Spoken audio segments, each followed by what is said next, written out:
Dear ladies and gentlemen, allow me to greet you from Prague, from the Czech Republic. I'm honored to be one of the participants of the International Scientific Conference in Cultural Studies in Russia. I thank the organizers for inviting me to this event. My name is Hrabetova, and I'd like to introduce a joint paper with Professor Olinga focused on the current topic of the measurement of intangible values. In contemporary society, it is increasingly important to measure social value and social impact that various organizations in public, private and third sector create. Social value represents intangible and non-financial value. Organizations, especially in the third sector, face persistent uncertainties with their revenues, performance and need to improve their quality, efficiency, purpose and transparency for varied stakeholders, funders, oversight agencies, community, grant stipulations, etc. How can we measure intangibles? The Center for Citizenship, Enterprise and Governance is an applied research center situated at the University of Northampton in the United Kingdom, which has developed a social earnings ratio methodology for measuring social value.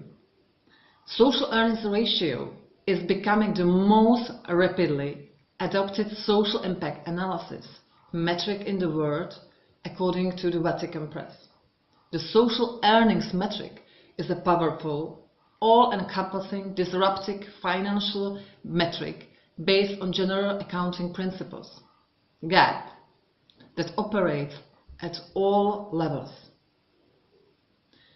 It converts intangible sentiment into financial value, thereby establishing linkages between what forms a good mind to a good citizen, good family, good community, good organizations, good regions, good nations, and a good world. It translates sentiment into financial value, including cultural context of love, hope, ambition, inspiration, freedom, etc., allowing relational linkage across the value chain. Measurement of intangible values are used in various organizations across blended sectors. As practical examples, in 2015, the Center for Citizenship, Enterprise and Governance was commissioned to measure the social impact of the arts in Corby and social value analysis of West Midlands Fire Service and social value of health and social services in the United Kingdom. Social earnings ratio, a financial metric to measure intangible values, was used in all cases. Currently, the Center for Citizenship, Enterprise and Governance is developing a prodigy metric on modern slavery in supply chains for the Modern Slavery Act 2015. Thanks for your attention.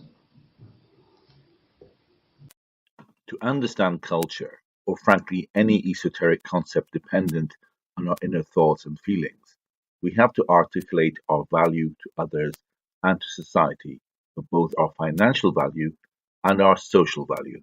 The challenge here is how we can find a balance between the hard financial numbers and the soft social skills and learning that they have, and how to unite these two. Apples and oranges need to be compared.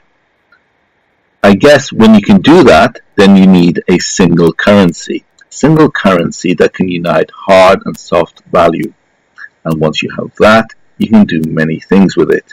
Because if you consider the concept of total value, then total value is both financial value and non-financial value. And it would be very good if we could actually represent that as a financial currency, which is what we have done. The single number of financial currency is called the price-earnings ratio.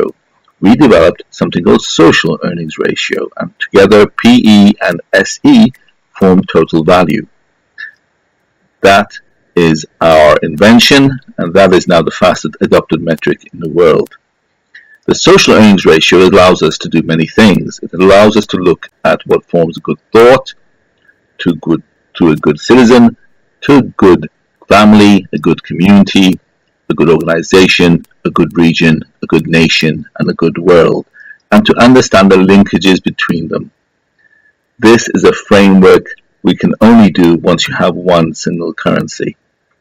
And so this has allowed us to put this into software, and we can now measure in anything from 10 seconds to 60 seconds, even sometimes up to 3 minutes, depending on the complexity, the concept of value. What does that do for us? It means that we can now use all the financial tools that have been developed over hundreds of years, all the mathematical systems of evaluating financial value, and we can use it to determine social value or non-financial value. Our research has so far uncovered things like transference, that is, how value is transferred from one body to another body, if it's diminished, if it's crushed, if it's created, if it's grown. We've looked at geospatial phenomena, how value changes over distance, temporal KPIs, how value changes over time, directional value, how value is dependent on which direction it comes from. Someone can say, I love you, I value you, but it doesn't mean you get that back. And of course, transactional, how value can be transacted between parties and actually you can then game it. We are the world leaders in this area, and we have measured around $4 trillion worth of value around the world. We have our own journal, Social Value and Intangibles Review, in 8 languages, and we have many celebrities like Sharon Stone, who's on our next cover, who push forward our concepts like personal value and are ambassadors going forward.